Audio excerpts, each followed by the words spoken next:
পাকিস্তানের পূর্বাঞ্চলীয় পাঞ্জাব প্রদেশের শাহিওয়ালের রাস্তার পাশে ভ্যানে পুডিং বিক্রি করেন সালিম বাগা। হঠাৎ করে তাকে দেখলে যে কেউ বিভ্রান্ত হবেন।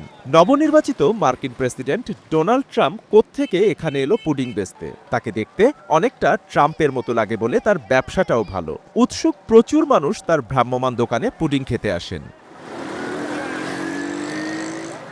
স্থানীয় মোহাম্মদ ইয়াসিন বলেন, আমাদের মনে হয় যেন ডোনাল্ড ট্রাম্প এখানে পুডিং বিক্রি করতে এসেছেন। ইয়াসিন সবসময় বাগা থেকে পুডিং কিনে থাকেন। ये जो अमेरिका का ड्रीम नहीं है, उसके साथ इसकी शक्ल बहुत मिलती है। जब ये बाजार आता है ना, हम ये इस बात का फख्र महसूस करते हैं वो इधर खीर बेचने के लिए आया हुआ, हम उसके साथ खीर खा रहे हैं। 250টিরও বেশি ডিজাইন অপশন নিয়ে ওয়ালটন স্মার্ট ফ্রিজ, বোঝে আপনার প্রয়োজন। সম্প্রতি 53 বছর বয়সী বাগা তার কাঠের তৈরি ভ্যান গাড়ি দিয়ে দুধের তৈরি পুডিং বিক্রি করছিলেন। এ সময় তার পরনে ছিল কালো জ্যাকেট। বাগার শ্বেতরোগের কারণে ত্বক পুরোপুরি সাদা আর চুল ট্রাম্পের মতোই স্বর্ণকেশী। তার পুডিং কেনার জন্য যখন মানুষ তার ভ্যানের চারপাশে জড়ো হচ্ছিলেন, তখন তিনি পাঞ্জাবি গান গাইছিলেন। তার সেই গান মানুষকে আরো বেশি আকৃষ্ট করছিল, এতে ভিড়ও বাড়ছিল।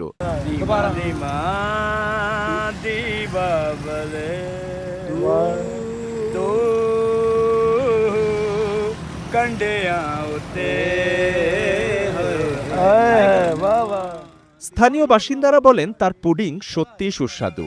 আমরা তার সঙ্গে কথা বলি, তার সঙ্গে সেলফি তুলি। আমরা আমাদের বন্ধুদের বলি আমরা ট্রাম্পের সঙ্গে ছবি তুলেছি।